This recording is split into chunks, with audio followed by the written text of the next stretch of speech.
A lonely millionaire collapses on the sidewalk after a massive heart attack, invisible to the hurried eyes of the city.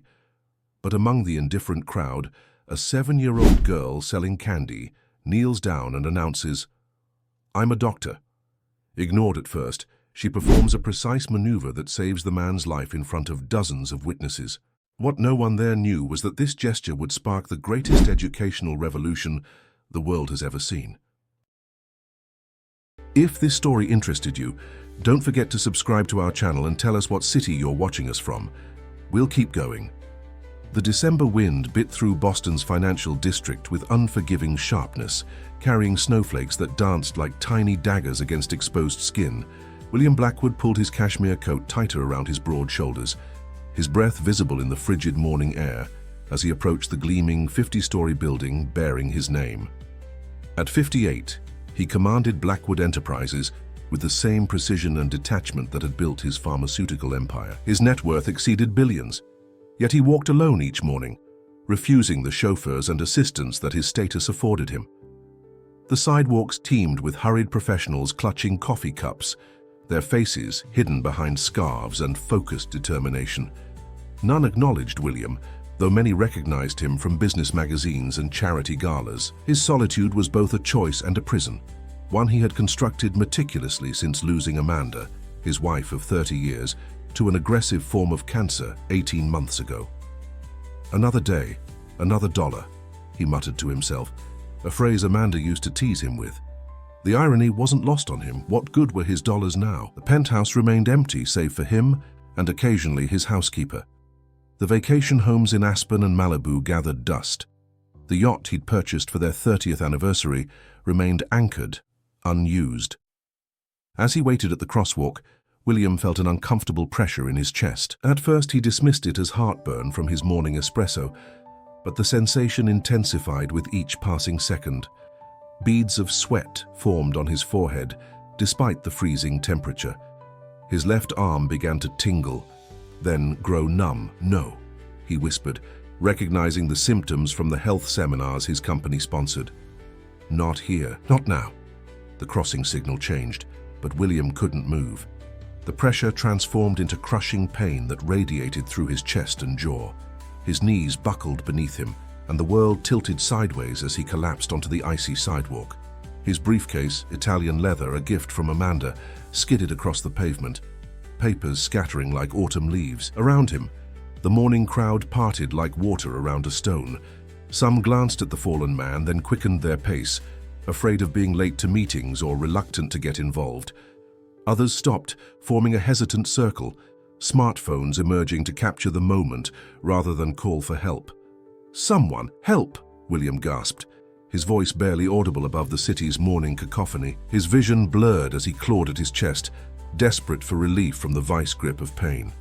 In that moment, William Blackwood, whose signature authorized billion-dollar mergers, could not command even a moment of compassion from the crowd surrounding him. A businessman nudged William's shoulder with the tip of his shoe. "Sir, you okay?" he asked, not bending down, maintaining a safe distance as if misfortune might be contagious.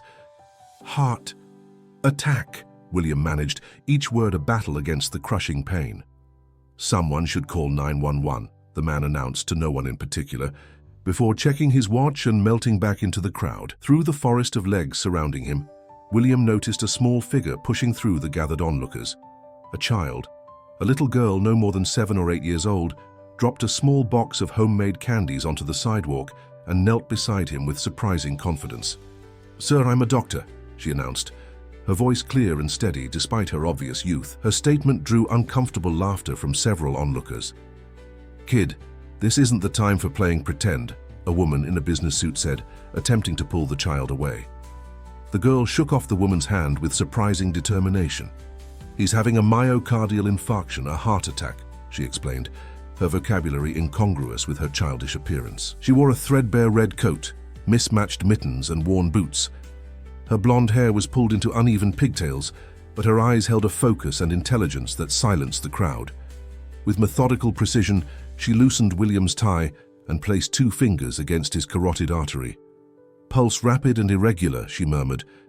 "Sir, I need you to try to relax. Has anyone called an ambulance?" she demanded. looking up at the circle of adults. The crowd shifted uncomfortably until a young man raised his phone. "Calling now." The girl nodded and turned back to William. "I'm Emma Johnson. I'm going to help you until the paramedics arrive. Can you tell me your name?" "William," he gasped. "William Blackwood." "Mr. Blackwood, do you take any medications? Aspirin? Nitrates?" William shook his head, amazed at the child's composure and knowledge. "I need aspirin," she called out to the crowd. "Does anyone have aspirin?" A middle-aged woman fumbled through her purse and handed over a small pill bottle. Emma checked the label carefully before taking out a tablet. "Chew this, don't swallow it whole," she instructed, placing the tablet in William's mouth. "It will help thin your blood." William complied, the bitter taste spreading across his tongue as Emma continued her assessment. She unbuttoned his coat and placed her small hands on his chest, counting his respirations. "Oh, your color is improving slightly, but you're still in danger," she told him, her voice calm yet urgent. "I need to start CPR if you lose consciousness." "Does anyone here know CPR?" she asked the crowd. No one stepped forward. Emma sighed with a maturity beyond her years. "Then I'll need help. You," she pointed to a tall man in a blue parka. "When I tell you, I'll need you to help me with chest compressions." The man looked startled but nodded. As William's pain intensified, he found himself focusing on the child's face to stay conscious. Where had she learned these things? How could a child speak with such authority about medical procedures? Through waves of pain, he noticed calluses on her small hands and a burn scar on her wrist. This was not a child of privilege, yet she possessed knowledge that was saving his life. "Ambulance is 5 minutes out," someone in the crowd announced.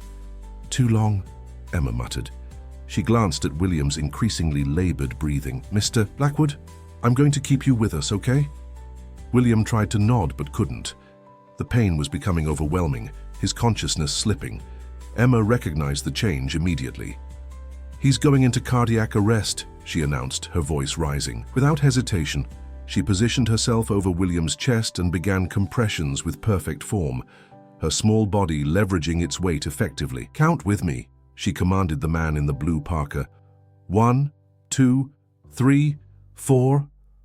The man knelt beside her, counting aloud as Emma maintained a steady rhythm. After 30 compressions, she tilted William's head back, pinched his nose, and delivered 2 rescue breaths with textbook precision. "Where did you learn this?" the man asked, bewildered. "My mum was a doctor," Emma replied between sets of compressions. "The best one at Massachusetts General. She taught me everything."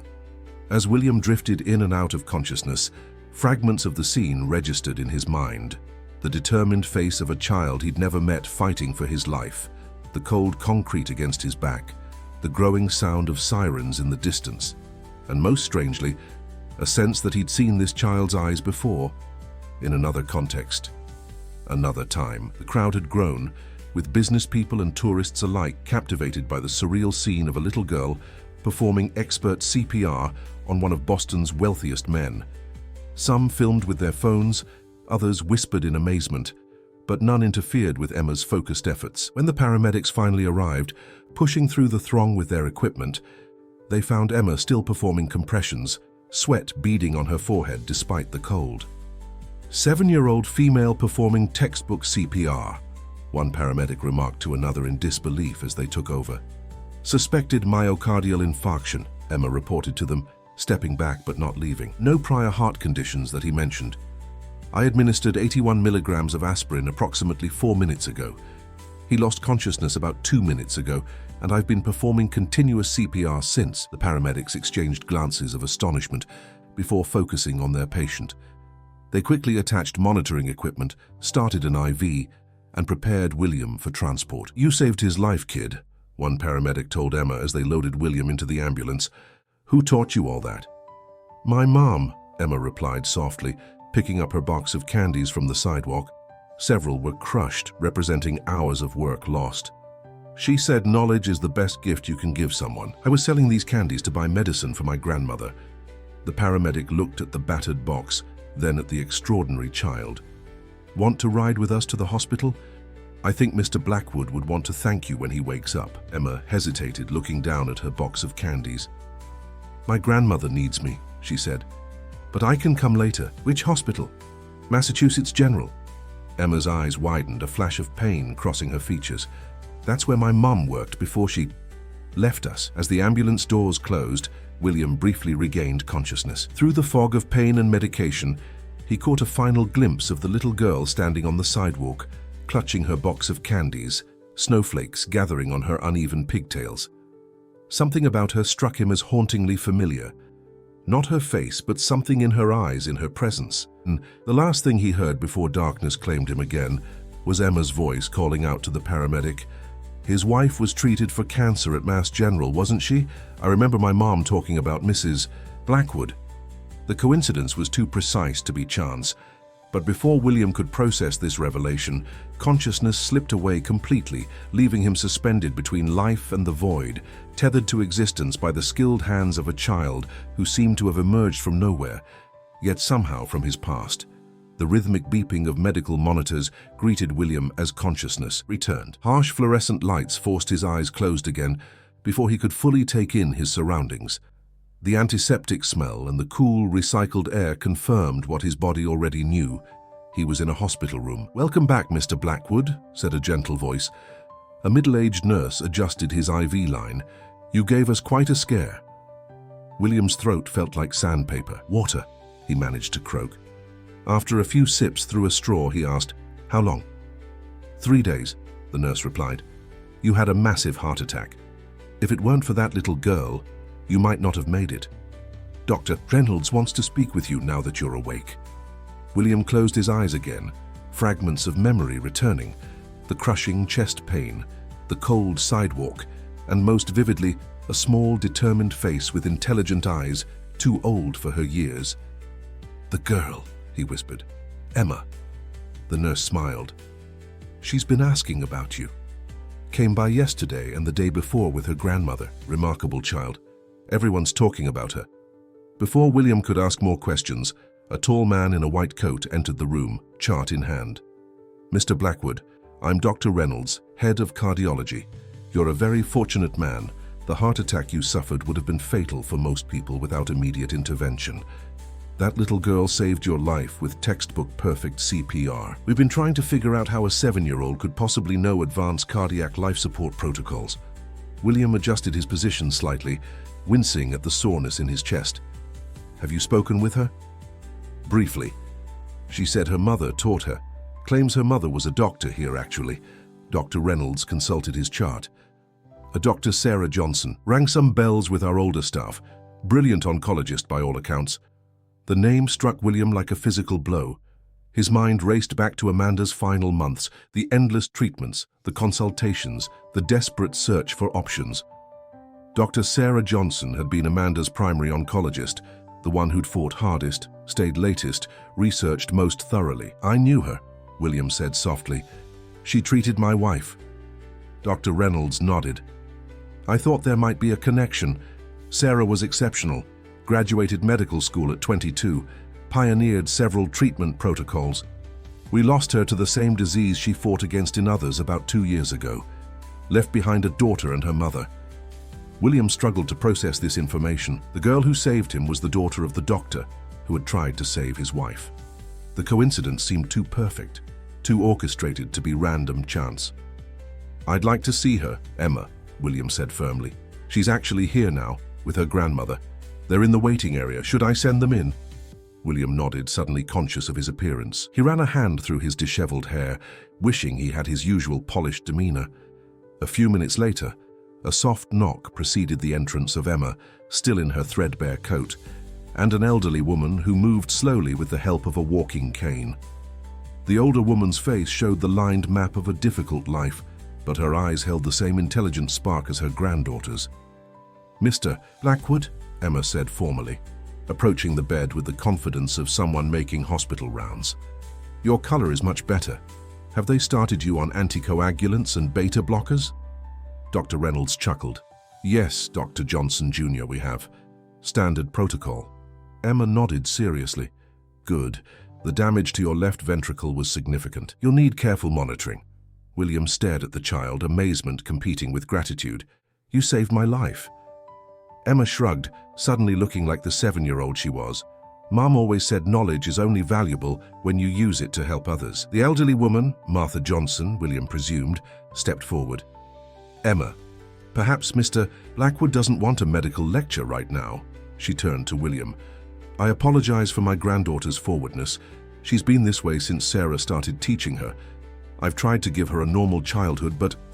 No apologies necessary, William interrupted. Your granddaughter is extraordinary. He looked directly at Emma. I knew your mother, Emma. She took care of my wife Amanda during her illness.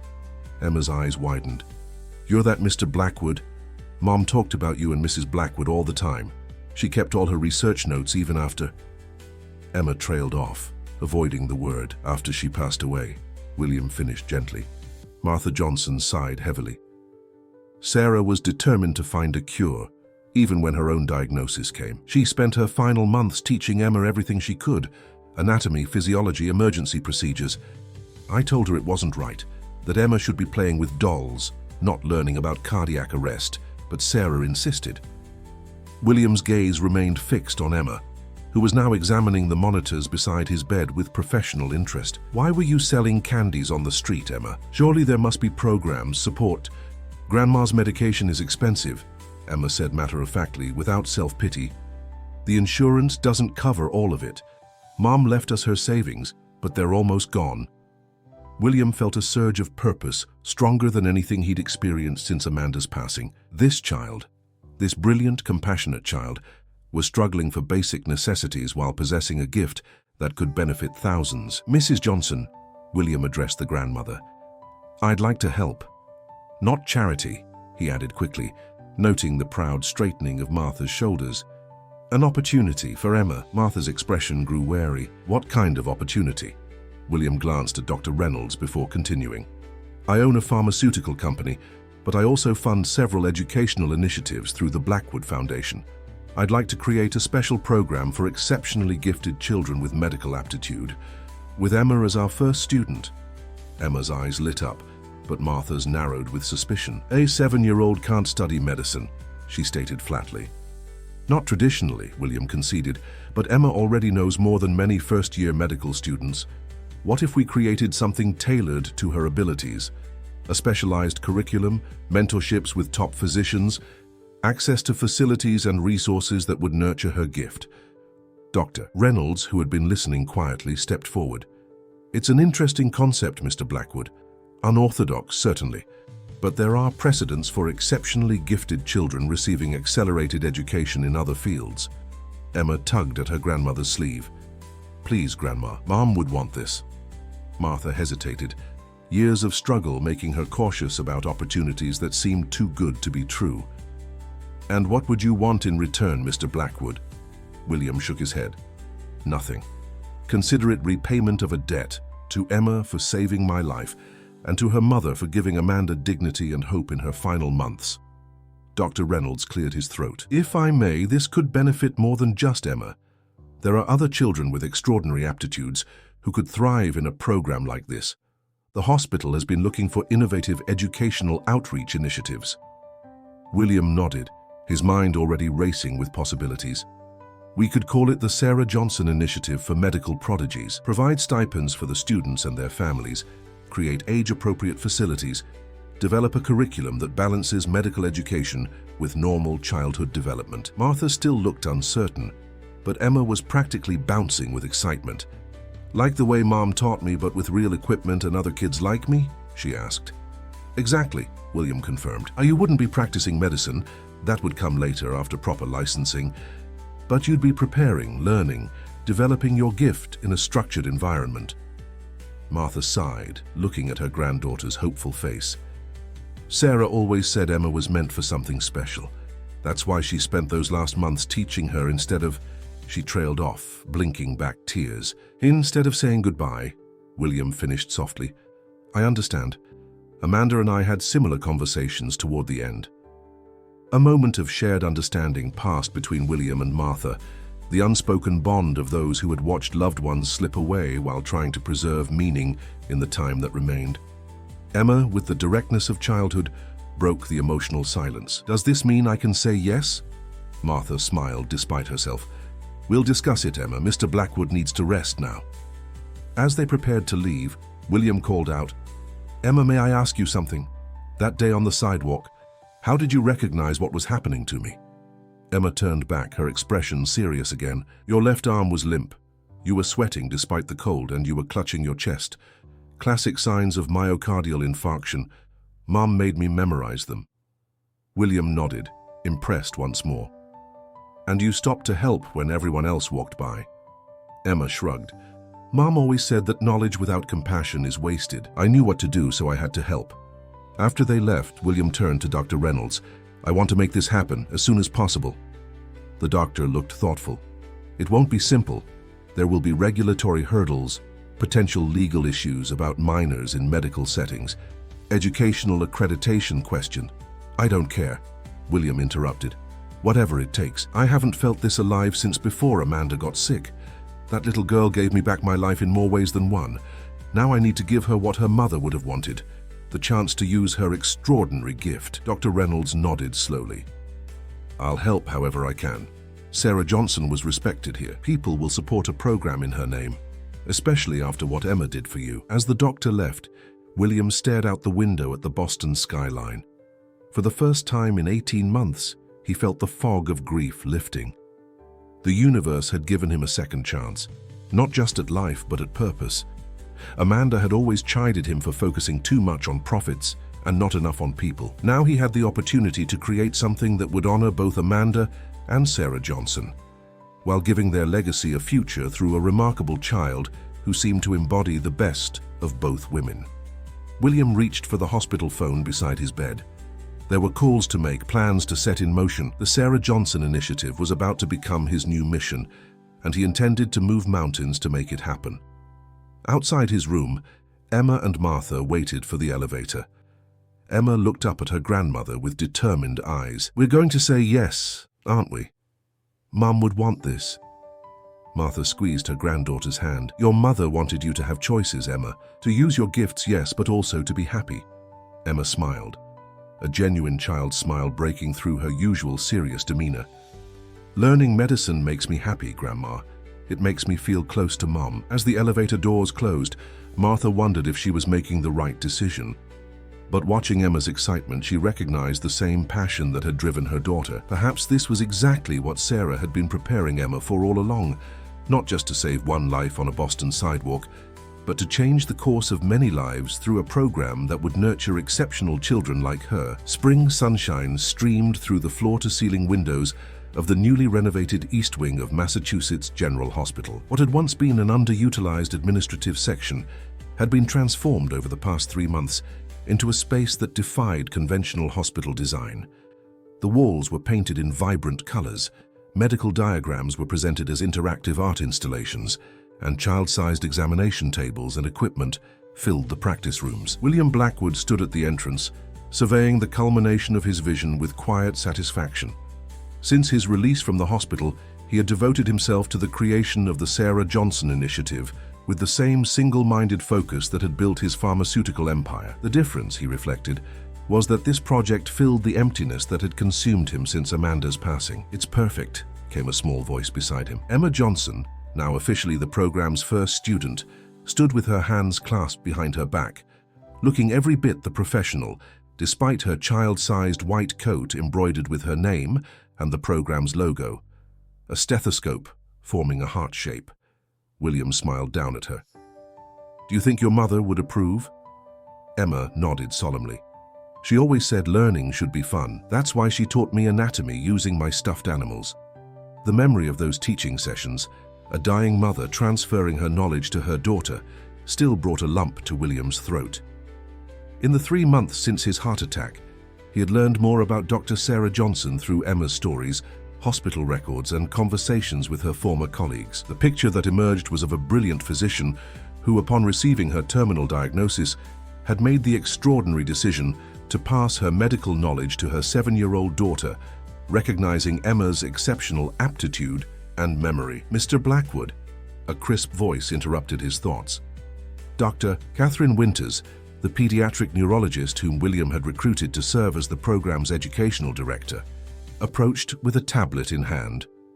The other students will be arriving in 30 minutes. We should review the welcome protocol once more. Catherine was a tall, austere woman in her 40s, initially skeptical of the program, but won over by Emma's abilities and William's vision.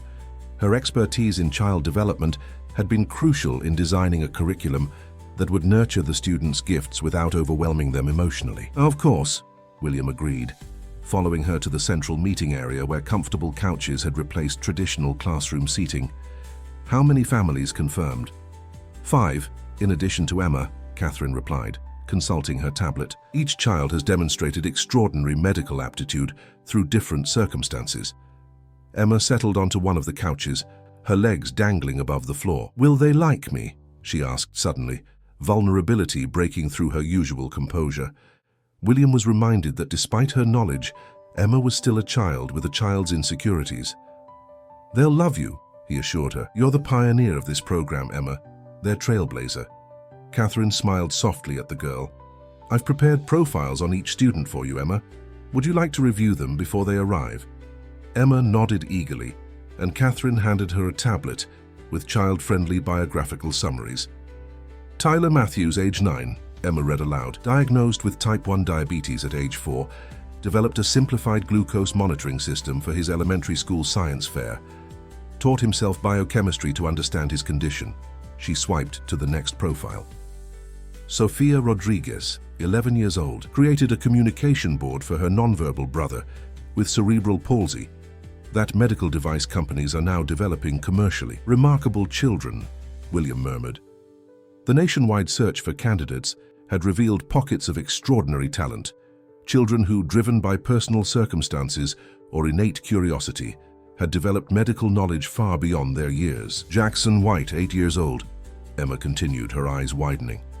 Performed emergency first aid on 3 classmates after a school bus accident, crediting techniques learned from medical documentaries he watches obsessively. Like you, these children have gifts that traditional education can't adequately nurture, Catherine explained. Our job is to provide structure and guidance while maintaining appropriate boundaries. They won't be practicing medicine. They'll be learning foundations, developing skills, and preparing for future careers when they're of age. William nodded. This distinction had been critical in securing approval from regulatory bodies and the hospital board. The Sarah Johnson Initiative was classified as an enrichment program, not a medical practice. The children would learn through simulation, observation, and age-appropriate laboratory work, always under strict supervision. The media will be here for the ribbon cutting, William reminded them. We should prepare the children for the attention. Catherine frowned slightly. I'm still concerned about the publicity. These children are already exceptional. Adding public scrutiny could be detrimental to their psychological development. I've limited press access to the ceremony only, William assured her. No interviews with the children, no photographs without parental consent, and absolutely no filming of the actual program activities. The publicity was a necessary compromise. Funding for the initiative came partially from William's personal fortune, but he had also secured grants and donations by promoting the program's innovative approach to nurturing medical talent. The spotlight would help ensure continued support. A knock at the entrance drew their attention. Martha Johnson stood there, leaning on her cane but looking healthier than she had in months. The program included comprehensive health care for families of participating students, a benefit that had already improved Martha's condition significantly. Am I early? She asked, taking in the transformed space with visible approval. Perfect timing, Mrs. Johnson, William greeted her. Emma was just reviewing the profiles of her fellow students. Martha made her way to the couch and sat beside her granddaughter. Your mother would be so proud, Emma. She turned to William, her expression softening. Both of you, this is exactly what Sarah hoped for, that Emma's gift would be recognized and nurtured. William felt a now familiar tightness in his chest, not cardiac pain, but emotion. In creating the initiative, he had found not just purpose, but also connection. The Johnsons had become something like family to him, filling a void he hadn't acknowledged until it began to heal. Dr. Winters, called a voice from the reception area. The Matthews family has arrived early. Catherine excused herself to greet them, leaving William with Emma and Martha. Nervous? William asked Emma. The girl considered the question with her usual seriousness. Yes, but Mom said that's normal before something important. She got nervous before big surgeries too. Martha chuckled. That she did, though she'd never admit it to anyone but you. The sound of excited chatter grew louder as Catherine returned, accompanied by a thin boy with wire-rimmed glasses and a monitoring device visible on his arm. Behind him came his parents, looking equal parts proud and uncertain. Mr. Blackwood, this is Tyler Matthews and his parents, James and Rebecca. Catherine introduced them. Tyler stepped forward, extending his hand with formal politeness. Thank you for creating this program, sir. I've been studying your company's research into artificial pancreas technologies. William shook the boy's hand, impressed by his composure. I look forward to hearing your thoughts on our research, Tyler. Perhaps you'll improve upon it someday. Emma had risen from the couch and approached her first fellow student with cautious interest. Hi, I'm Emma Johnson. My mom was Dr. Sarah Johnson. Do you really understand glucose metabolism pathways? Tyler's serious expression gave way to a grin. I do. I've been experimenting with glycemic response curves. Do you want to see my data? Just like that, a friendship formed over shared enthusiasm that most children their age would find incomprehensible. Emma led Tyler to her tablet, eager to show him the program's specialized learning software. Over the next half hour, the remaining students arrived, each extraordinary in their own way, each finding immediate connection with peers who finally understood them. Sophia Rodriguez brought anatomically correct dolls she had sewn herself to teach medical concepts to her brother. Jackson White arrived with a medical encyclopedia he had practically memorized. 11-year-old twins Aidan and Mia Campbell had developed a diagnostic mobile app after their father's misdiagnosis of Lyme disease. William watched them interact with growing emotion. These children had been isolated by their gifts, often misunderstood by teachers and peers. Now they were finding their tribe, their excitement palpable as they discovered shared interests and complementary knowledge. It's time, Catherine announced as the hospital's public relations team appeared at the entrance, accompanied by several journalists and photographers. The families gathered for the official ribbon-cutting ceremony. William stepped forward to address the assembled guests, cameras flashing as he stood with Emma beside him. Today we launch the Sarah Johnson Initiative for Medical Prodigies, he began, his voice steady with conviction. Named for a brilliant physician who recognized that medical talent can emerge at any age, and who dedicated her final days to nurturing that talent in her daughter Emma, he gestured to the children standing proudly in their white coats. These extraordinary young people represent the future of medicine. Their gifts have emerged early, driven by personal experiences, innate curiosity and exceptional cognitive abilities. Our goal is not to rush them into professional roles, but to provide the foundation, guidance, and structure they need to develop their talents appropriately. A reporter raised her hand. Mr. Blackwood, critics suggest that children this young shouldn't be exposed to medical education, that it robs them of normal childhood experiences. How do you respond? William had anticipated this question. We consulted extensively with child development experts in creating this program. Each student will continue their regular education alongside these specialized sessions. They'll have playtime, creative activities, and opportunities to develop socially. What makes this program unique is that it recognizes that for these particular children, medical learning is not a burden. It's a passion that brings them joy and purpose. Emma stepped forward unexpectedly, her small face serious. My mom taught me medicine because I ask questions all the time. Learning how the heart works or why blood clots isn't scary for me. It's interesting. When I saved Mr. Blackwood, I wasn't afraid because I knew what to do. Her simple explanation silenced the room. Martha wiped away a tear of pride. The ceremony continued with the official ribbon cutting, performed jointly by all 6 children. As the journalist captured the moment, William noticed a solitary figure observing from the corridor. Dr. Richard Evans, the hospital's conservative chief of medical ethics.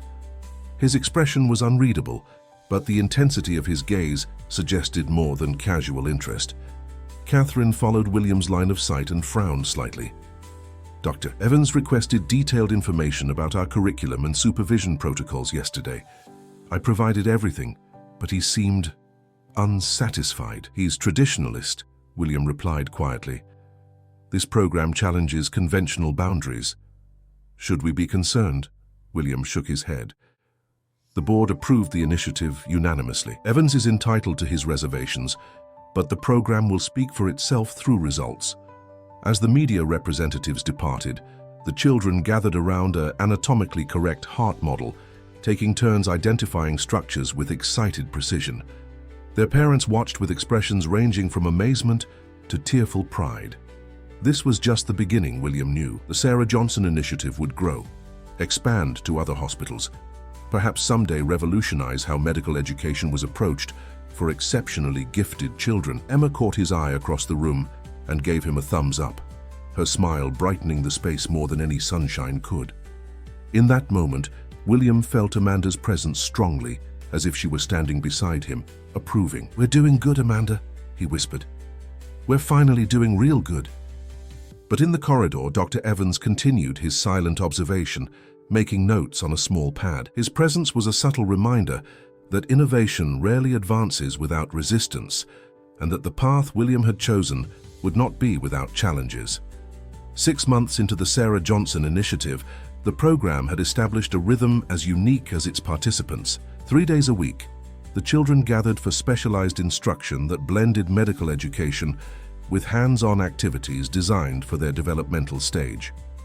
Today, the 6 students sat in a semicircle around Dr. Catherine Winters, who was guiding them through a lesson on the respiratory system, using a model of lungs constructed from balloons and plastic bottles. "And what happens when the diaphragm contracts?" Catherine asked, pulling down on the balloon that represented the diaphragm. "The thoracic cavity expands," answered Sofia Rodriguez promptly. "Intrathoracic pressure decreases, causing air to flow into the lungs." "Excellent," Catherine nodded. "And why is this important in a medical emergency?" Emma Johnson raised her hand. "Because if something blocks the airway or prevents the diaphragm from moving properly, oxygen can't reach the bloodstream and cells begin to die. That's why the ABCs of emergency care start with airway and breathing." Catherine smiled. "Precisely. Now let's break into pairs and practice assessing breathing rates on each other." As the children partnered up with enthusiasm, William Blackwood observed from the doorway. These moments, watching young minds absorb and apply knowledge with genuine excitement, had become the highlight of his weeks. The Sarah Johnson initiative had given him purpose in a way that running Blackwood Pharmaceuticals never had. "Impressive progress," remarked Dr. Robert Chen, the pediatric pulmonologist who volunteered with the program twice monthly. "I've been teaching medical students for 20 years, and I've never seen children grasp concepts this quickly." William nodded. "They learn differently." Catherine's approach of teaching through models, simulations, and stories connects with them in ways traditional education doesn't. "I heard about the fundraiser last week," Dr. Chen said. $2 million is substantial for a program this new." $3 million, actually," William corrected with quiet pride. The demonstration the children gave of their knowledge, completely unscripted, convinced several more donors to contribute. The program's success had exceeded even William's optimistic projections. News of the initiative had spread through medical circles, prompting inquiries from hospitals across the country interested in establishing similar programs. Applications from families with gifted children arrived weekly, necessitating an expansion of both facilities and staff. "Mr. Blackwood?" A small voice interrupted their conversation. Tyler Matthews approached, his glucose monitor beeping softly. "I think I've figured out why the simulation software isn't accurately representing pulmonary edema. The fluid accumulation algorithm doesn't account for osmotic pressure changes."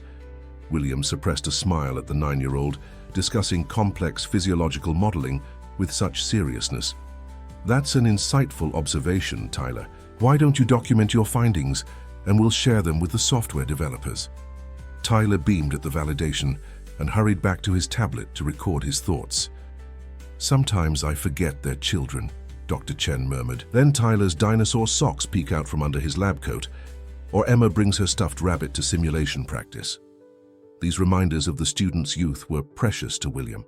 Catherine had designed the curriculum carefully, ensuring that their accelerated education never came at the expense of normal childhood development. Each day included play periods, art activities, and social skills development alongside the medical content.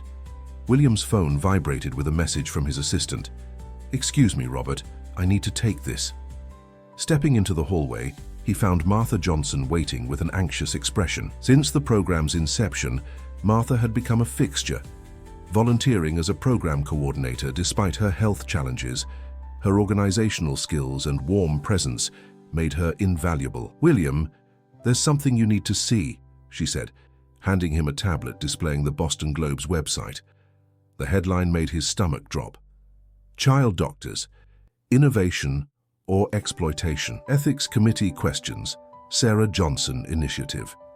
The article detailed concerns raised by Dr. Richard Evans, chair of the hospital's ethics committee, regarding the potential psychological harm and premature burden of responsibility placed on the program's young participants. Evans had called for a formal review of the initiative, citing serious ethical and legal questions about minors in medical settings.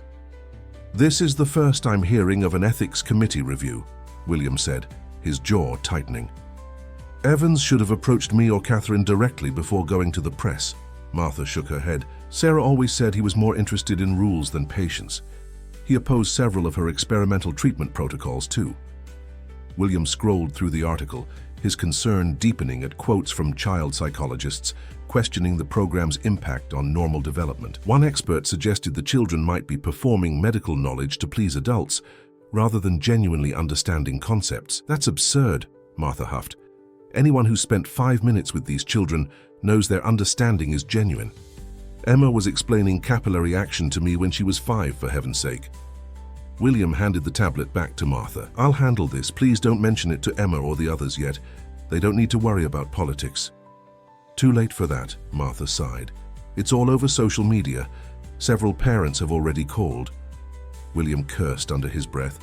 The last thing he wanted was for the children to feel their program was threatened or that they themselves were under scrutiny. Returning to the classroom, William noticed Catherine glancing at her phone with a furrowed brow. She caught his eye and gave a subtle nod toward the corridor. Excusing herself from the children, she joined him outside. "You've seen the article?" she asked quietly. "Just now. Evans blindsided us." Catherine leaned against the wall, massaging her temples. "I knew he had reservations, but going public like this is unprofessional. He's scheduled an ethics committee meeting for Friday. We've been invited to present our case." William's phone rang. The hospital's chief administrator, Dr. Patricia Morris. He answered, keeping his voice measured despite his rising anger. "Patricia, I assume you're calling about Evans's publicity stunt." "Richard should have followed internal protocols before speaking to the press," Dr. Morris acknowledged. "But William, his concerns aren't entirely without merit. The board has been fielding questions from regulatory bodies about certification standards, liability issues, and educational oversight. We've provided exhaustive documentation on all those points," William countered. "This program operates well within established parameters for educational enrichment. The children don't diagnose, don't treat patients, don't prescribe. They learn, observe, and develop skills appropriate to their cognitive abilities." "I understand that," Patricia replied, "and personally, I've been impressed with what I've seen. But Richard has rallied significant support on the ethics committee. Several members are now questioning whether we've moved too quickly, without sufficient long-term studies on the psychological impact." William paced the corridor, conscious of keeping his voice down. The psychological impact of nurturing these children's natural abilities in a structured, supportive environment, as opposed to what? Letting them feel isolated and misunderstood by conventional education systems that can't accommodate their gifts. "I'm on your side, William," Patricia assured him. "But the committee needs to be satisfied. Prepare a comprehensive presentation for Friday. Bring the children's parents, your developmental specialists, anyone who can speak to the positive outcomes you're seeing." After ending the call, William briefed Catherine on the situation. She nodded grimly. "We've documented everything meticulously. The children undergo regular psychological assessments. All show improved social adjustment, reduced anxiety, and enhanced self-esteem since joining the program." "Evans isn't interested in evidence," William said bitterly. "He's ideologically opposed to any deviation from traditional medical education pathways." Their conversation was interrupted by Emma, who appeared in the doorway with an uncharacteristically hesitant expression. "Mr. Blackwood, are they going to close our program?" William knelt to meet her at eye level, choosing honesty over false reassurance. "Some people have questions about our program, Emma. They don't understand how special you and your friends are, or how carefully we've designed your learning experiences." Emma's brow furrowed in thought. "Because we're kids? Mom always said age doesn't determine capability." "Your mother was very wise," William smiled, "and she was right. But some people believe there are traditional pathways that everyone should follow, regardless of their unique abilities. Like making everyone climb the same staircase even if some people have wings," Emma asked. William blinked, struck by the apt metaphor. "Exactly like that. Very insightful, Emma." "The other kids are worried," Emma confided. "Sophia's mum showed her the article. Tyler thinks it's his fault because he asked too many questions during the hospital tour last week." William felt a surge of protectiveness. These children, already so conscious of their differences, were now internalizing criticism of the one place where they felt understood. "It's absolutely not Tyler's fault or anyone's," William assured her. "The questions being raised are about adult concerns, regulations, policies, bureaucracy, nothing to do with how wonderful you all are." Emma didn't look entirely convinced. "But what if they make us stop? Where will we go? Regular school doesn't teach what we want to learn." The vulnerability in her question pierced William's heart. For Emma and the others, the initiative wasn't just an educational program. It was a sanctuary where their differences were celebrated rather than pathologized. "I promise you, Emma, I won't let that happen," William said firmly. "I made a commitment to honor your mother's legacy, and that means protecting this program and everything it stands for." Catherine joined them, placing a gentle hand on Emma's shoulder. "Why don't you go tell the others that we're going to address these concerns directly? That sometimes new ideas face resistance, but that doesn't make them wrong." After Emma returned to her classmates, Catherine turned to William. "We need a strategy for Friday.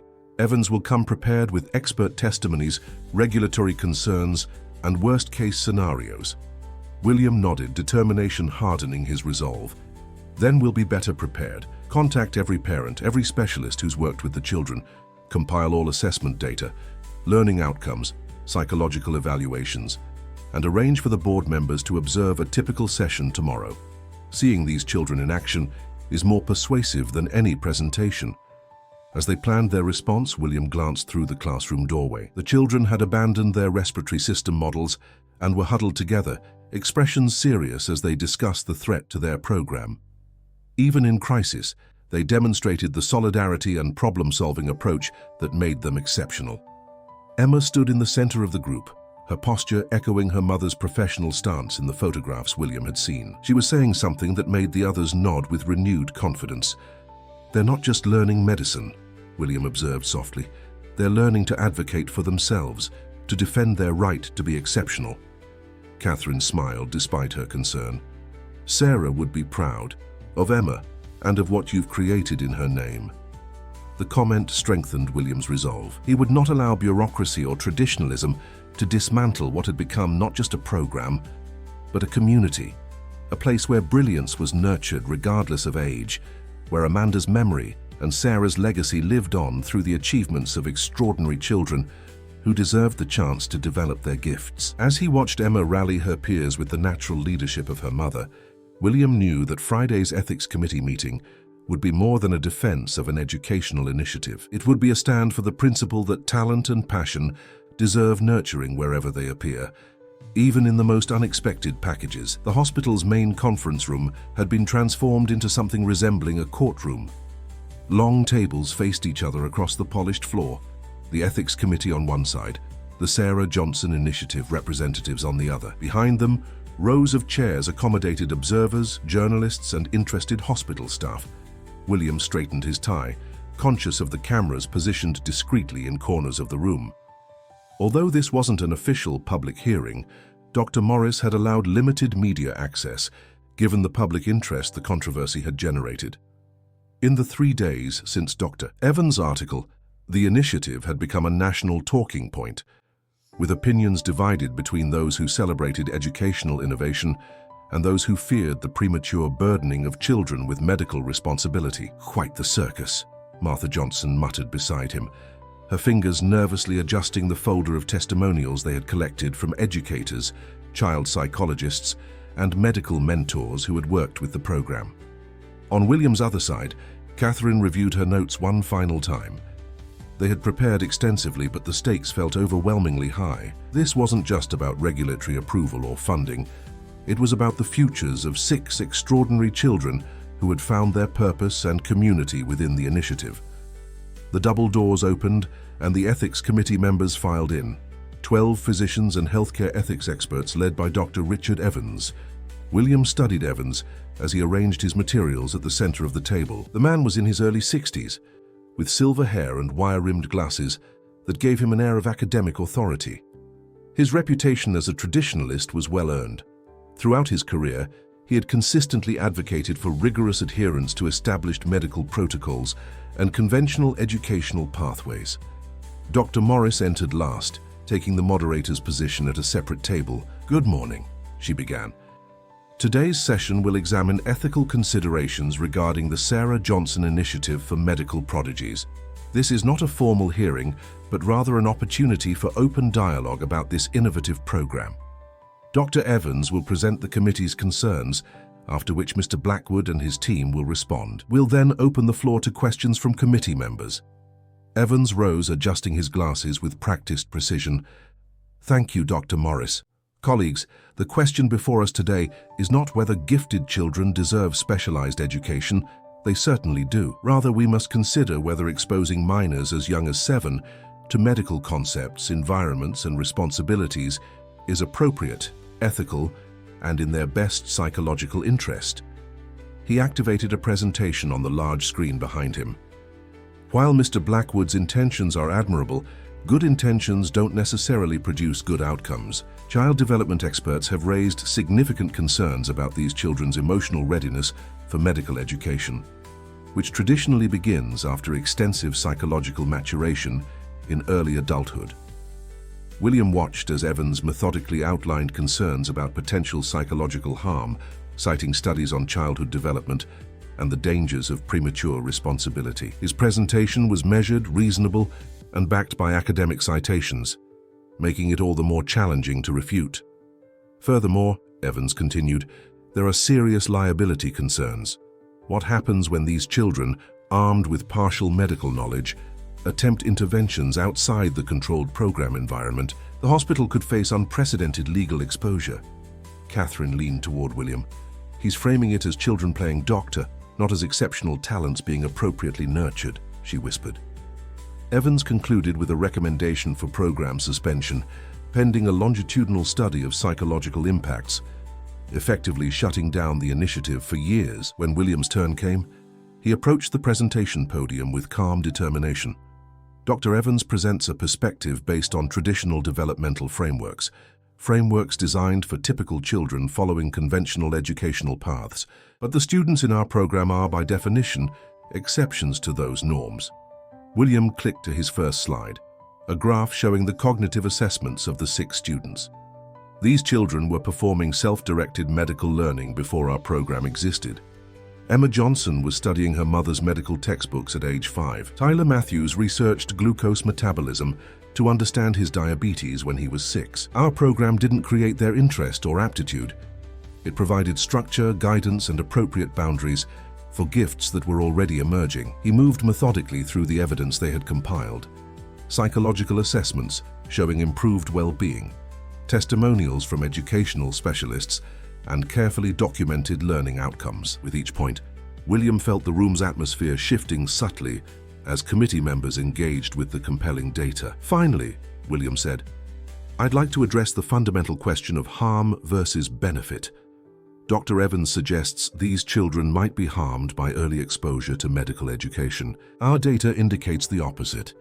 They were struggling in environments that couldn't accommodate their exceptional abilities. They felt isolated, misunderstood, and often developed anxiety from suppressing their interests to fit in with peers. Catherine presented next, detailing the program's comprehensive safeguards, regular psychological assessments, age-appropriate teaching methods, and balanced schedules that included play, creative expression, and social development. As she spoke, William noticed several committee members nodding in agreement. Others remained expressionless, their positions unreadable. Evans watched with narrowed eyes, occasionally making notes.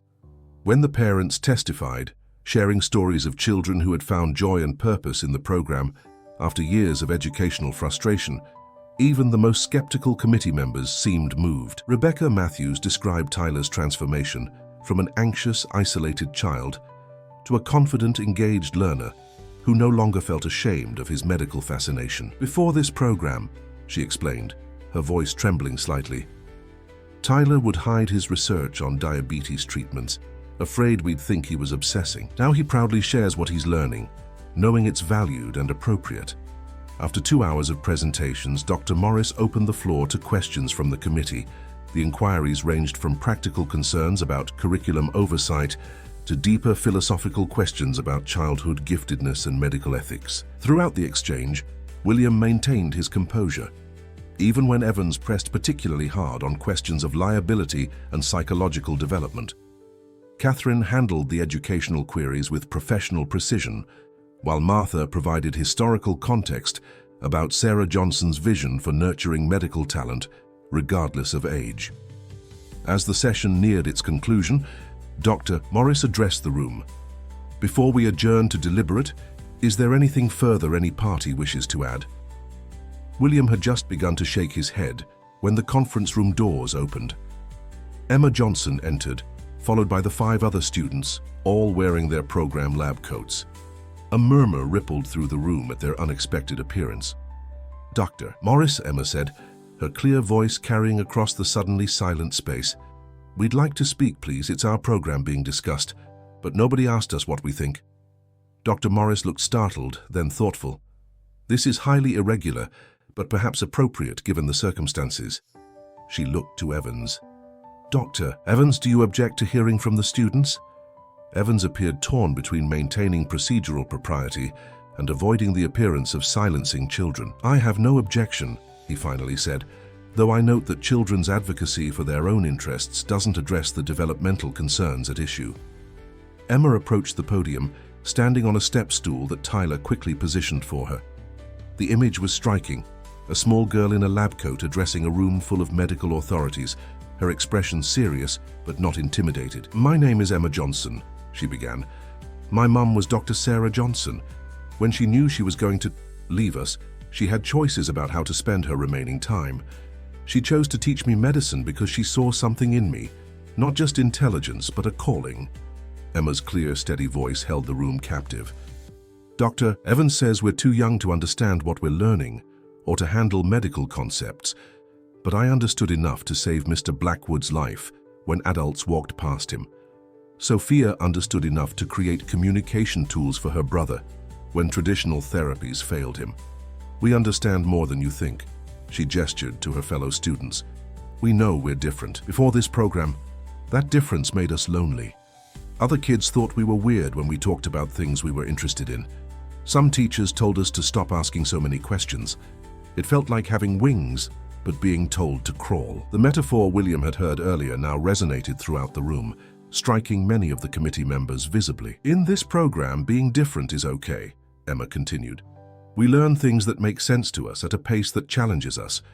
We still play and do normal kid things. We had a water balloon fight in the courtyard yesterday," she added, with a small smile that reminded everyone of her age. "But we also get to learn about hearts and lungs and how medicine helps people. That makes us happy." Sophia Rodriguez stepped forward next. "Before this program, I felt like I had to hide how much I knew about neurology because it made people uncomfortable. Now I can ask questions and get real answers, not just, 'You'll learn that when you're older.'" One by one, each child spoke briefly about their experience, how the program had provided community, purpose, and appropriate challenges for minds that processed information differently than their peers. Tyler was the last to speak, his voice quieter than the others but no less determined. "Dr. Evans said we might try medical procedures we're not ready for, but that's exactly what the program teaches us not to do. We learn about boundaries and ethics every day. We know the difference between learning and practicing. We're not trying to be doctors now. We're preparing to be the best doctors later." As the children returned to stand together, the room remained silent. William observed the committee members' reactions. Several appeared deeply moved, while others seemed to be reassessing their positions. Even Evans looked somewhat discomforted by the articulate, heartfelt testimonies. Dr. Morris cleared her throat. "Thank you, students. That was illuminating. The committee will now adjourn to discuss what we've heard today. We'll reconvene in 1 hour with our recommendation. As the committee members filed out, journalists approached the children, but Catherine and the parents quickly formed a protective barrier. No interviews, Catherine stated firmly. They've said what they wanted to say. William knelt beside Emma. That was incredibly brave, he told her. Your mother would be so proud of how you spoke up, not just for yourself, but for all the students. Emma's composure finally wavered, her professional demeanor giving way to a child's uncertainty. Did we help? Dr. Evans didn't look convinced. You did more than help, William assured her. You reminded everyone what this program is really about. Not protocols or precedents, but children with extraordinary gifts who deserve the chance to develop them. The hour of waiting passed with excruciating slowness. The children, their initial bravery now tempered by exhaustion from the emotional experience, played quiet games on tablets, while the adults speculated in hushed tones about the committee's likely decision. When they reconvened, the tension in the room was palpable. Dr. Evans entered last, his expression unreadable as he took his seat. Dr. Morris called the session to order. The Ethics Committee has reached a decision regarding the Sarah Johnson initiative, she announced. Dr. Evans will present their findings. Evans adjusted his microphone, his expression solemn. After careful consideration of all testimony and evidence presented today, the committee has voted. He paused, glancing briefly at the children, to recommend continuation of the program with additional oversight measures. A collective exhale seemed to ripple through William's side of the room. Emma grabbed Martha's hand, her eyes wide with cautious hope. The committee acknowledges the comprehensive safeguards already in place, Evans continued, but recommends quarterly psychological evaluations by independent assessors, expanded ethics education within the curriculum, and the formation of an advisory board including child development specialists to provide ongoing guidance. He cleared his throat. I personally remain concerned about potential long-term impacts, but I cannot deny the evident benefits these particular children are experiencing. The passion, articulation, and insight demonstrated today suggest that in these specific cases, traditional developmental frameworks may indeed be insufficient. It wasn't a wholehearted endorsement, but it was enough. The program would continue, strengthened rather than constrained by the additional oversight. Dr. Morris concluded the session with practical next steps for implementing the committee's recommendations. As the room began to clear, William noticed Dr. Evans approaching Emma with a thoughtful expression. Young lady, Evans addressed her formally, you present a challenging case for those of us who believe in established pathways. Your eloquence today was thought-provoking. Emma regarded him seriously. My mom always said medicine needs both tradition and innovation, Dr. Evans.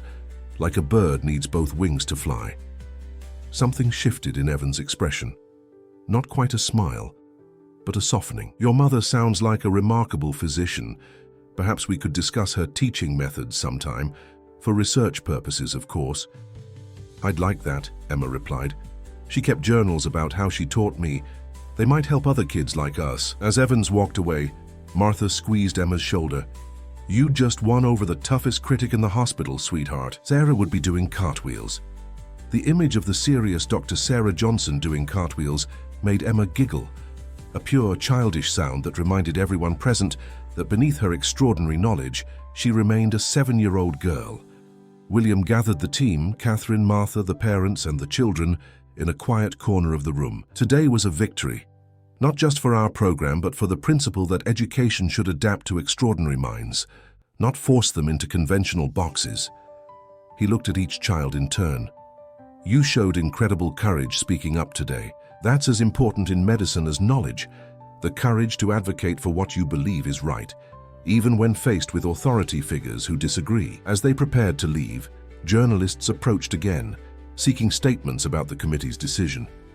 William stepped forward, placing himself between the cameras and the children. The Sarah Johnson Initiative will continue its mission of nurturing extraordinary medical talent in a structured, age-appropriate environment. Today's decision affirms what we've always believed, that gifts should be cultivated, not constrained, and that traditional pathways aren't always appropriate for exceptional minds. Outside the hospital, snowflakes had begun to fall, transforming Boston into a winter wonderland. The children, their medical seriousness momentarily forgotten, raced ahead to catch snowflakes on their tongues. William watched them with Catherine and Martha at his side. "We still have challenges ahead," Catherine noted, "implementing the committee's recommendations, expanding to meet demand, developing advanced curriculum as they progress. But we'll face them together," Martha finished, leaning on her cane as she watched her granddaughter twirling in the snow. "Sarah always said that healing happens in community. I think she'd be pleased to see the community you've built around her vision, William." William nodded, feeling the familiar warmth that thoughts of both Sarah and Amanda always brought. Not the sharp pain of loss that had once dominated, but a gentle reminder of purpose and connection. "Today wasn't just about regulations or approvals," he said quietly. "It was about recognizing that extraordinary gifts come with responsibility, not just for the gifted, but for those of us entrusted with nurturing those gifts." As they watched the children play in the falling snow, brilliant minds momentarily occupied with the simple joy of winter, William knew that the real work of the Sarah Johnson Initiative was just beginning. They had survived their first major challenge, but the true measure of success would be the long-term impact on these remarkable children and the contributions they would eventually make to medicine.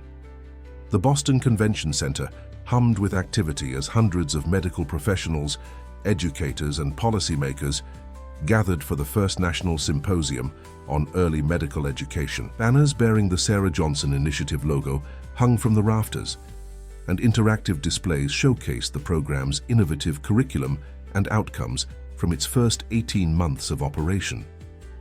William Blackwood stood at the back of the main hall, watching with quiet pride as Emma Johnson, now 8.5 years old, delivered the opening address with poise that belied her age. She had grown 2 inches since the program began, her blonde hair now in a neat bob rather than uneven pigtails, but her serious blue eyes remained unchanged, focused, intelligent, and wise beyond their years. "Medical knowledge isn't just for adults," Emma was saying, her clear voice carrying through the professional sound system. "It belongs to anyone with the capacity to understand it and the heart to use it compassionately. Age shouldn't be a barrier to learning when the motivation and ability are present." The audience listened with rapt attention. What had begun as William's personal mission to honor 2 remarkable women, his wife Amanda and Emma's mother Sarah, had evolved into a movement that was challenging fundamental assumptions about childhood education, giftedness, and medical training. "Remarkable, isn't she?" Martha Johnson whispered, joining William at his observation post. The past 1.5 years had been kind to Martha. With proper medical care funded by the initiative, her health had stabilized.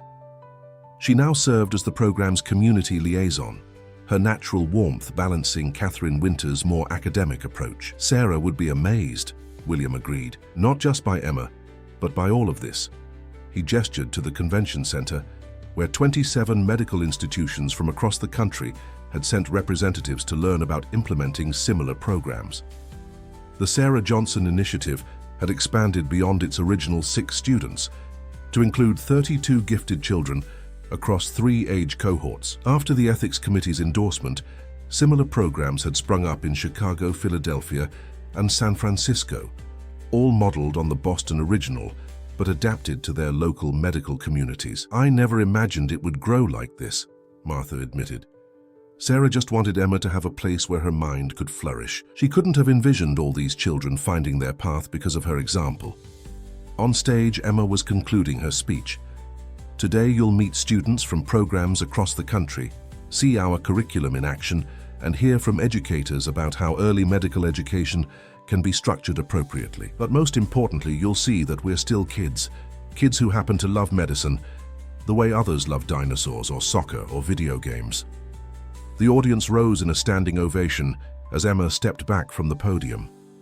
William noticed several attendees wiping away tears, moved by the articulate passion of a child advocating for her own educational journey. Dr. Catherine Winters took the stage next, outlining the symposium's schedule. Throughout the day, you'll have opportunities to observe demonstration classes, review curriculum materials, and speak with program mentors. This afternoon, our panel of child development specialists will address questions about psychological impacts and appropriate boundaries. William was scheduled to speak later about the administrative and funding structures that supported the initiative. For now, he was content to observe as the movement he'd helped launch continued to gain momentum. A tap on his shoulder interrupted his thoughts. He turned to find Dr. Richard Evans, once the program's fiercest critic, now an unexpected ally. "Quite a turnout," Evans remarked, surveying the packed convention hall. "You've started something significant, Blackwood." Their relationship had evolved from adversarial to cautiously collaborative over the past year. Evans' initial skepticism had gradually yielded to data. The quarterly psychological assessments he had insisted upon consistently showed the initiative's students thriving emotionally and academically. "We've all started it," William corrected him. "Your oversight recommendations strengthened the program considerably. The ethics curriculum you helped develop has become one of our most valuable components." Evans nodded, accepting the acknowledgement with characteristic reserve. "I still maintain that this approach isn't appropriate for most children, but for these particular students." He paused, watching as Emma joined a group of her peers at an anatomical modeling station. "For these extraordinary minds, conventional pathways would be insufficient." It was as close to wholehearted endorsement as Evans was likely to offer, and William accepted it as the significant concession it represented. "The medical board is considering formal recognition of accelerated education pathways," Evans continued, lowering his voice. "Preliminary certification for gifted adolescents pursuing medical careers. Nothing that would put patients at risk, of course, but acknowledgement that traditional timelines aren't necessarily optimal for exceptional students." This news took William by surprise. That would be revolutionary. The entire medical education system is built on rigid age requirements. "Revolution happens incrementally," Evans replied with a slight smile. "Your program has provided compelling evidence that ability, not age, should determine educational pacing. The data is difficult to dismiss." Their conversation was interrupted by a commotion near the convention center's main entrance. Security personnel were rushing toward the doors, and a ripple of confusion spread through the nearest attendees. "What's happening?" Martha asked, concern creasing her brow. William moved toward the disturbance, Evans following close behind. As they approached, the source of the chaos became clear. Paramedics were wheeling in a stretcher bearing a middle-aged woman in obvious distress. Her face was flushed, her breathing labored, and hives covered her visible skin. "Anaphylactic shock," Evans diagnosed immediately. "Where are they taking her?" A security guard answered, "There's a medical station for the convention, but it's only equipped for basic first aid. Ambulance is 8 minutes out." William's pulse quickened. 8 minutes could be too long for someone in severe anaphylaxis. He scanned the crowd, noticing several physicians moving forward, credentials in hand. But it was Emma who reached the woman first, having spotted the emergency from her demonstration table. Without hesitation, she approached the stretcher as the paramedics lowered it to the floor. "Severe allergic reaction," Emma assessed calmly. "Do we know the trigger? Does she have an EpiPen?" The woman's companion, a flustered man in his 40s, shook his head frantically. "She's allergic to shellfish. There must have been some in the convention lunch. Her EpiPen is at the hotel." Emma turned to the gathering medical professionals. "We need epinephrine, antihistamines, and oxygen. This is a medical convention. Someone must have an emergency kit." Dr. Chen, the pulmonologist who had been with the program since its inception, pushed forward with his medical bag. "I have epinephrine," he confirmed, quickly preparing the injection. Emma stepped back, allowing the adult physicians to administer treatment, but continued monitoring the situation with professional focus. "Her airway is compromising," she observed. "She may need intubation if the epinephrine doesn't work quickly enough." The gathered crowd had grown, with symposium attendees forming a circle around the emergency. William noticed the expressions: physicians watching with professional assessment, educators with surprise, and policymakers with dawning understanding as they witnessed firsthand what the initiative had been demonstrating all along. Knowledge applied appropriately knew no age boundaries. When the ambulance team finally arrived, they found a patient already stabilized by the collective efforts of the convention's medical attendees. As they transferred her to their stretcher, one paramedic asked, "Who started the intervention protocol?" Several hands pointed to Emma, who was helping organize the supplies that had been used. The paramedic looked skeptical. "The kid?" "Dr. Emma Johnson," corrected a nearby physician with a smile. "Honorary title but well earned. She recognized anaphylaxis and initiated the response while the rest of us were still processing the situation. As the emergency team departed with the now stable patient, the convention atmosphere had transformed. What had begun as an intellectual discussion about educational theory had become a real-world demonstration of its practical application. Catherine found William in the crowd. "Well, that was quite the unplanned demonstration," she said, her professional composure belied by the proud gleam in her eyes. "Where's Emma now?" William asked, scanning the dispersing crowd. "Washing her hands, then back to her demonstration table," Catherine replied. "She said there's no reason to disrupt the schedule just because she did what anyone with proper training would do." William shook his head in amazement. Sarah's daughter, through and through. The remainder of the symposium proceeded with renewed energy. The emergency had transformed abstract concepts into tangible reality for many attendees. Panel discussions that might have remained theoretical were now grounded in the vivid example everyone had witnessed.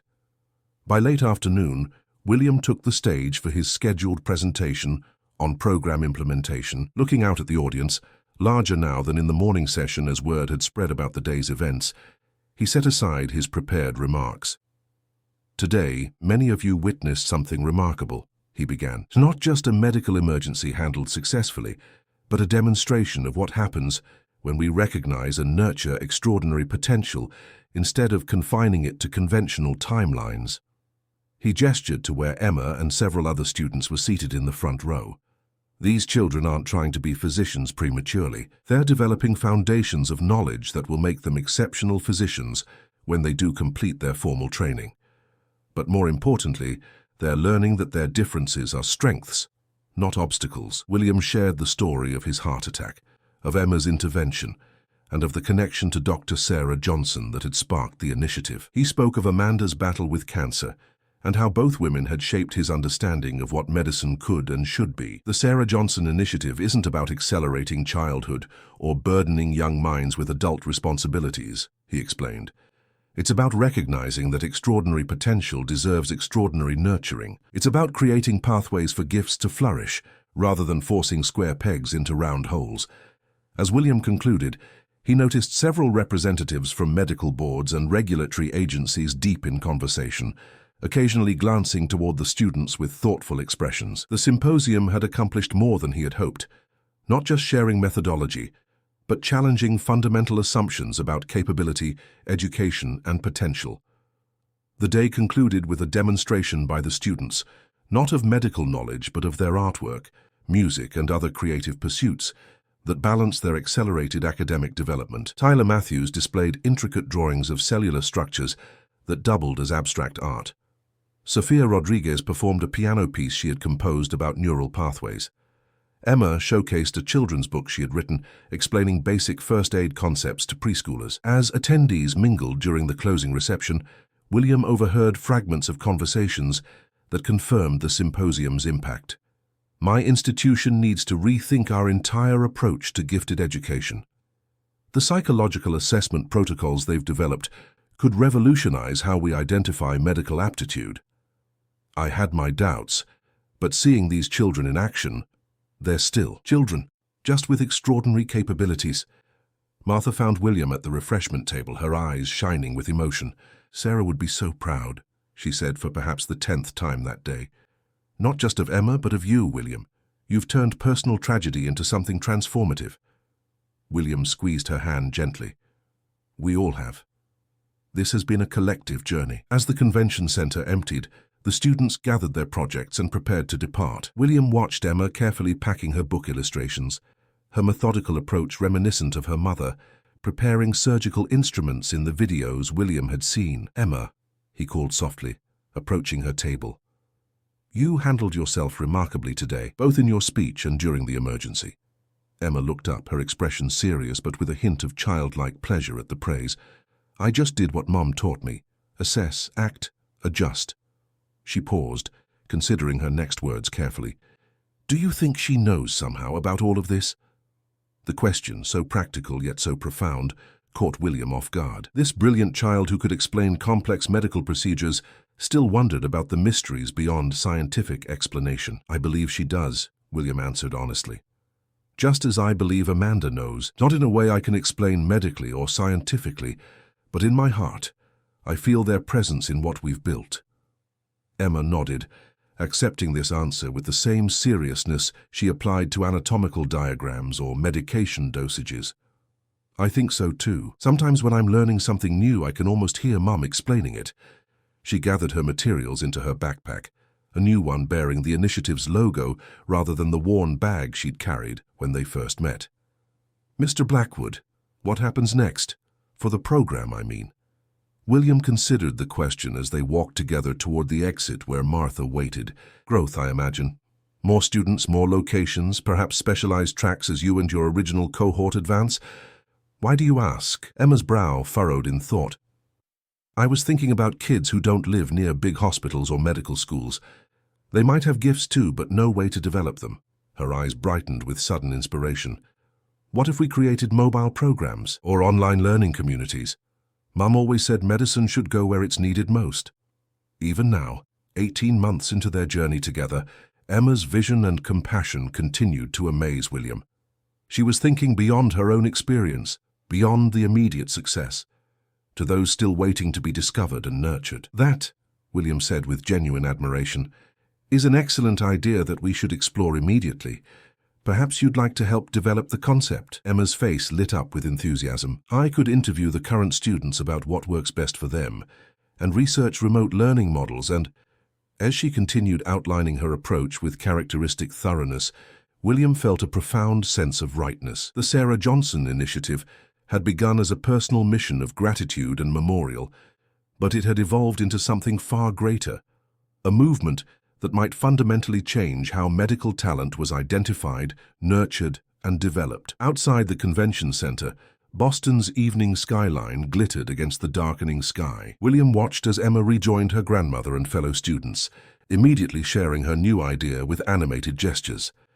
These extraordinary children, once isolated by their gifts, had found community and purpose. They remained children, playing, creating, sometimes arguing over trivial matters, but they were developing into something remarkable. Future physicians who would bring not only exceptional knowledge, but also empathy born of their own unique journeys. The symposium had been more successful than William could have imagined, but Emma's simple question, "What happens next?" reminded him that they were still at the beginning of a much longer journey. Medical education might never be the same, and that transformation had begun with a heart attack on a Boston sidewalk and the remarkable child who had known exactly what to do. 5 years had passed since that fateful December morning when William Blackwood collapsed on a Boston sidewalk, and a 7-year-old girl with extraordinary knowledge saved his life. Now, on a warm September afternoon, William stood on the grounds of the Sarah Johnson Medical Academy, watching students traverse the campus that had once been merely a vision. What had begun as a small initiative with 6 students in borrowed hospital space had blossomed into an internationally recognized institution with its own dedicated campus. The academy now housed 200 gifted students, ranging from 7 to 16 years old, each following individualized learning paths designed to nurture their unique medical interests and abilities. "Hard to believe how far we've come," Martha Johnson remarked, joining William on the observation deck overlooking the central quadrangle. At 72, Martha moved more slowly with her cane, but her eyes remained bright and her mind sharp. She now served as the Academy's historian, documenting its evolution and impact. "Sarah would never have imagined this," she continued, watching students gather for their afternoon collaborative projects. A whole school named for her, hundreds of children following the path she created with Emma. William nodded, his gaze finding Emma among a group of students clustered around an outdoor demonstration table.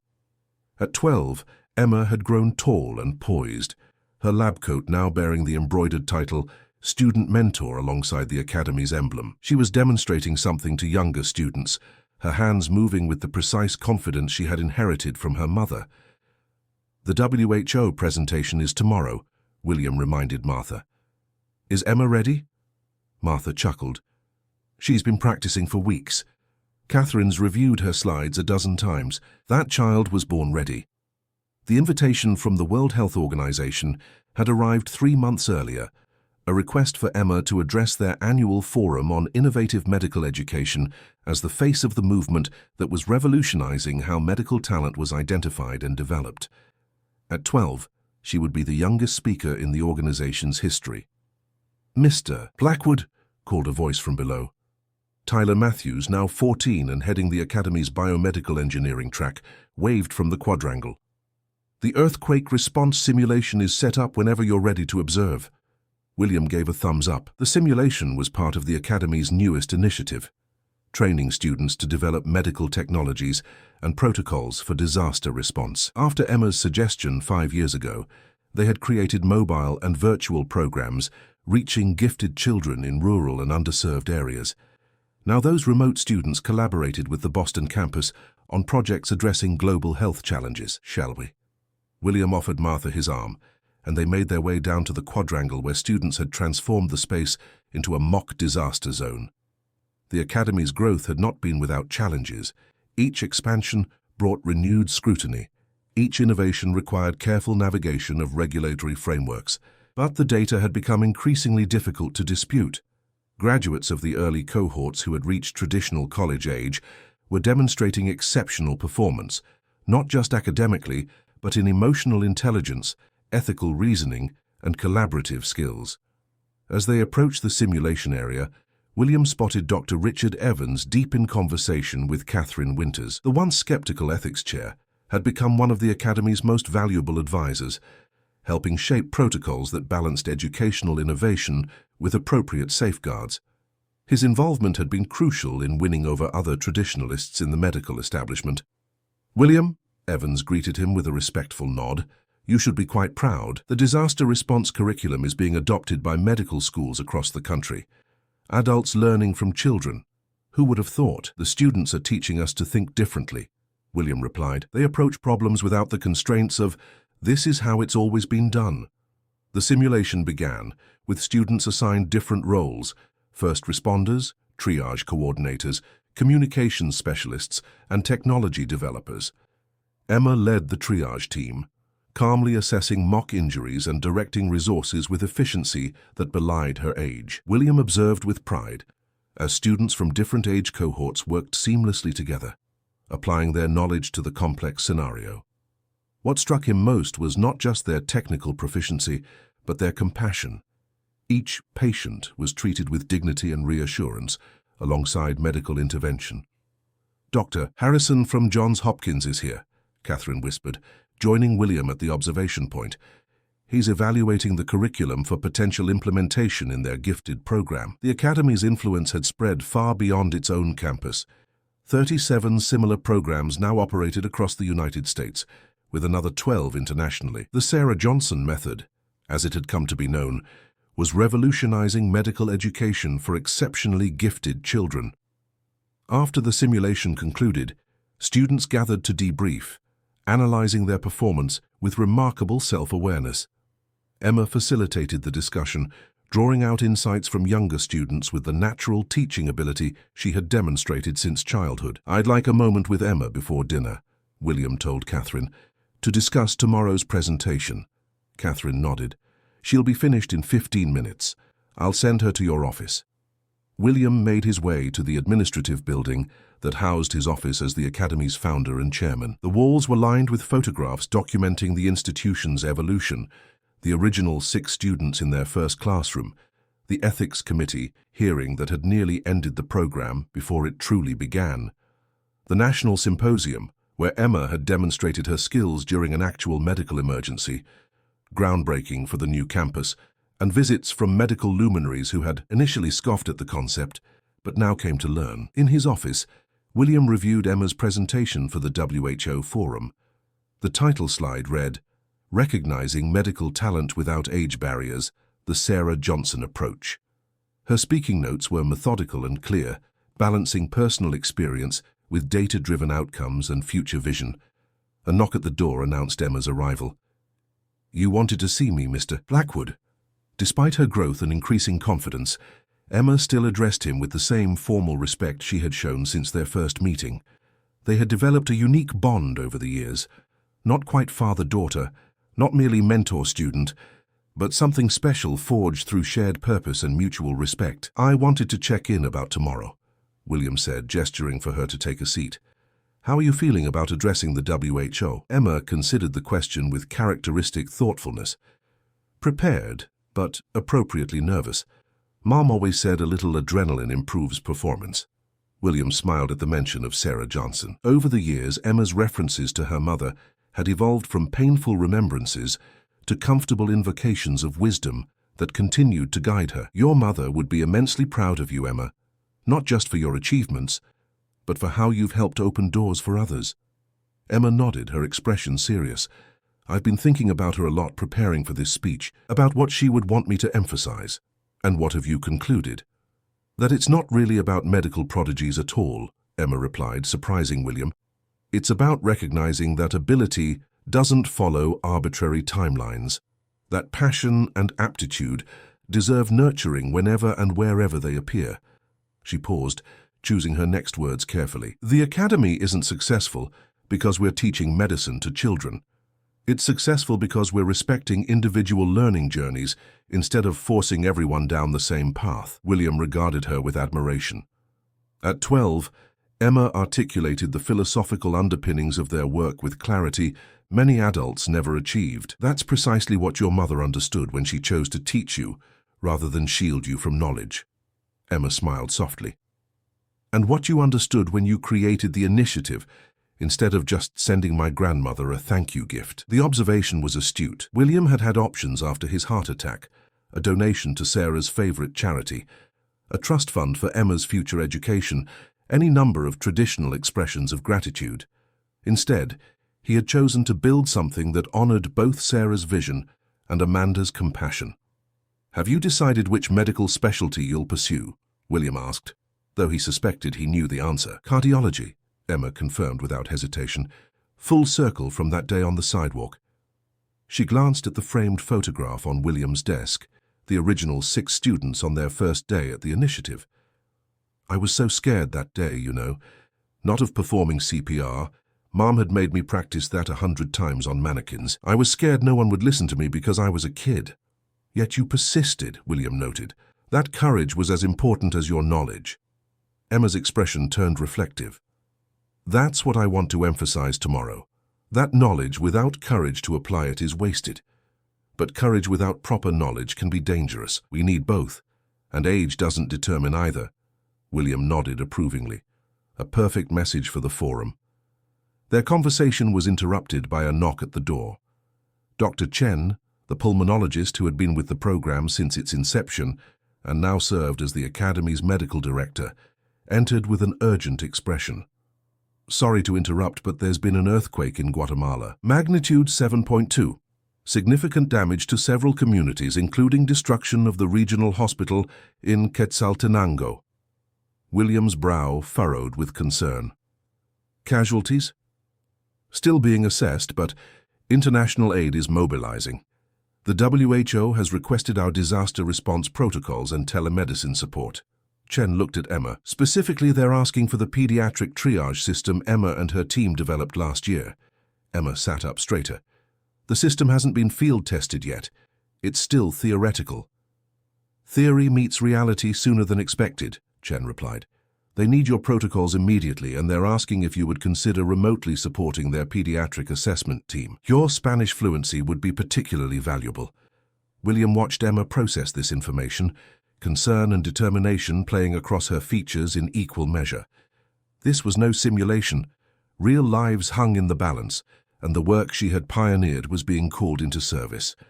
"I'll need to modify the protocols for their available resources," she said, already pulling out her tablet, "and create simplified assessment flowcharts for volunteers without medical training." Chen nodded. "I've set up a conference room. Tyler's team is already adapting their portable water purification system designs for emergency deployment." As Chen departed, Emma looked to William, a question in her eyes. "My WHO presentation is tomorrow. Should I postpone to focus on the Guatemala response?" William considered this carefully. "What would your mother advise?" Emma didn't hesitate. She'd say helping actual patients always takes priority over talking about helping patients. "Then I think you have your answer," William replied. I'll contact the WHO. Perhaps they'd value a remote presentation on how the Academy is responding to a real-time crisis instead. Emma nodded, relief and purpose replacing her uncertainty. Thank you, Mr. Blackwood, not just for this, but for everything. For creating a place where I can actually use what Mum taught me to help people. As Emma hurried to join the emergency response team, William felt the familiar warmth that had become his constant companion over these 5 years. The sense that both Amanda and Sarah were present somehow, guiding and approving the path he and Emma had forged together. He made his way to the Academy's Communications Center, where students and faculty were already gathering to coordinate their response to the Guatemala crisis. The room hummed with purposeful energy as teams organized into their specialized units: medical protocol development, equipment adaptation, translation services, and remote support coordination.